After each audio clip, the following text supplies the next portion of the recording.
చంద్రబాబు నాయుడు ఏ కులానైనా ఎవరో ఒక మనిషిని ఆ కులంలో పెద్దని తీసుకొచ్చి అడ్డుపెట్టి మోసం చేసే ఘనత చంద్రబాబు నాయుడు.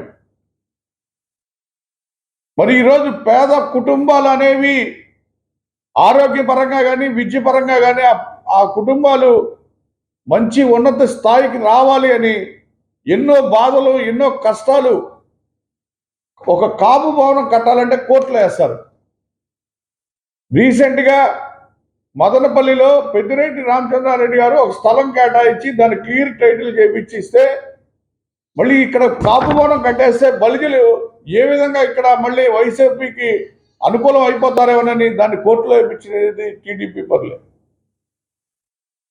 అనేక రకాల పట్టాలు పంపిణీ కార్యక్రమం కృష్ణలంక ప్రాంతం కానీ ఎన్ని ప్రాంతాల్లో అయినా రాజధానిలో కూడా వాళ్ళకి భూములు ఇవ్వాలనుకొని భూములకు కేటాయిస్తే దాంట్లో కోర్టులో వేయించి వాళ్ళకి రిజిస్ట్రేషన్ కానీకుండా చేసింది తెలుగుదేశం పార్టీ కాదా అని నేను అడుగుతా ఉన్నా.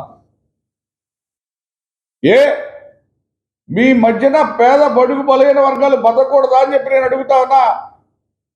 మీ సామాజిక వర్గమే రాజధానిలో ఉండాలా?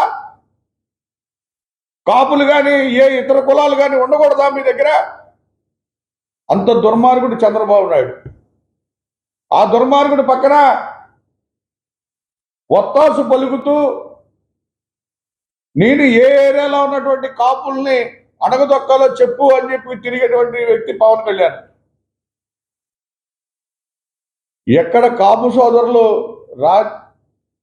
రాజకీయంగా ఎదుగుతా ఉన్న ఏరియాలోనే నువ్వు పనిగట్టుకొని ఎందుకు పోటీ చేస్తా ఉన్నావు? దీనికి ఆన్సర్ చెప్పాలి పవన్ కళ్యాణ్.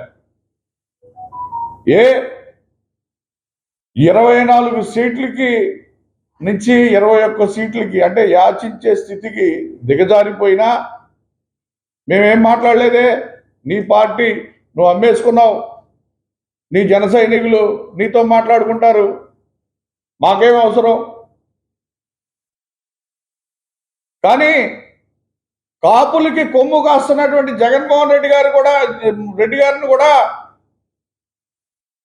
మీరు ఈ విధంగా ప్రచారం చేసి ప్రజల్లో దుష్ప్రచారాలు క్రియేట్ చేసి కులాల మధ్య గొడవలు తీసుకొచ్చే విధంగా మీ ప్రచారాన్ని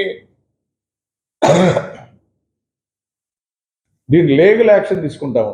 నేను చెప్తా ఉన్నా, రికార్డెడ్గా ఈనాడు పేపర్ మీద యాజ్ ఏ కాపు కార్పొరేషన్ చైర్మన్గా నేను లీగల్ యాక్షన్ తీసుకుంటానని చెప్పి మీ ద్వారా నేను తెలియజేస్తా ఉన్నా. ఎందుకంటే ప్రతిదీ కూడా ఆన్ రికార్డెడ్గా మేము చూపిస్తా ఉన్నాం. ఇదిగో డీబీటీ ద్వారా 26,000 కోట్ల రూపాయలు మేము మా పేద కాపు కుటుంబాలకి మేము పే చేశాం. మరి నాన్ డీబీటీ ద్వారా 6,000 కోట్ల రూపాయలు ఇచ్చున్నాం. కాపు నేస్తం ద్వారా 2,022 కోట్ల రూపాయలు ఈ రోజుకే మా అక్క చెల్లెమ్మలకి పే చేస్తున్నాం. ఒక మాట జగన్మోహన్ రెడ్డి గారు ఇచ్చారు అంటే దానికి మడం తిప్పనటువంటి నాయకుడు జగన్మోహన్ రెడ్డి గారు. ఆల్రెడీ ఇప్పటికే పేద బడుగు బలహీన వర్గాల్లో కాపుల్లో అత్యధిక సంఖ్యలో అయినటువంటి పేద వర్గాల్లో ఇప్పటికే ఆయన ఒక దేవుడిలాగా కొలుస్తూ ఉన్నారు. మీరు ఎక్కడికి వెళ్ళినా ఎన్ని చేసినా కాపులు మీ మకాను ఓస్తూ ఉండబట్టి మీరు ఈ రకమైన దుస్థితికి దిగజారిపోయే అవసరం మీకు వచ్చిందని చెప్పి నేను కోరుతా ఉన్నా. మరి పవన్ కళ్యాణ్ కానీ చంద్రబాబు నాయుడు కానీ నేను 2 క్వశ్చన్స్ వేస్తా ఉన్నా.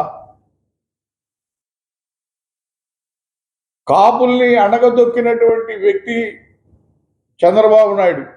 వంగవీటి మోహన్ గారి కాడి నుంచి ఈరోజు ముద్రగడ పద్మనాభ గారు, రేపు జన సైనికులు అంటే జనసేన పార్టీని పాతాళంలో తొక్కేసింది చంద్రబాబు నాయుడు. మీరందరూ కళ్ళు తెరవమని చెప్పి మీ ద్వారా చేతులు జోడించి వేడుకుంటా ఉన్నా. ఎందుకంటే 30 మంది ఎమ్మెల్యేలు చేసినటువంటి ఘనత జగన్మోహన్ రెడ్డి గారు. ఇన్ని సంక్షేమ ఫలాల ద్వారా మన కుటుంబాలకి మన వాళ్ళ విద్య గురించి కానీ, వైద్యం గురించి కానీ, వాళ్ళ ఇళ్ళు గురించి కానీ ఆలోచించేటువంటి జగన్మోహన్ రెడ్డి గారిని ఒక్కసారి ఆలోచించి ఇవ్వమని కోరుతా ఉన్నా. పవన్ కళ్యాణ్ తన కుటుంబాన్ని వదిలేశాడు, తనను నమ్ముకున్న వాళ్ళు వదిలేశాడు, ఇంకా ఫ్యామిలీ లైఫ్ని మీకు తెలుసు, జనసేన పార్టీని కూడా వదిలేశాడు. ఈరోజు ఇతను ఈ రాష్ట్రానికి ఏం న్యాయం చేస్తాడు అని చెప్పి మీ ద్వారా నేను అడుగుతా ఉన్నా. దయచేసి ప్రజలు ఆలోచించండి. కాపులు ఇప్పటికే 70% వైఎస్ఆర్సీపీ ఓకే చూస్తా ఉన్నారు. ఆ రిమైనింగ్ 30% కూడా మీరు అందరూ కూడా ఆలోచించమని చెప్పి మీ ద్వారా. Please subscribe .news.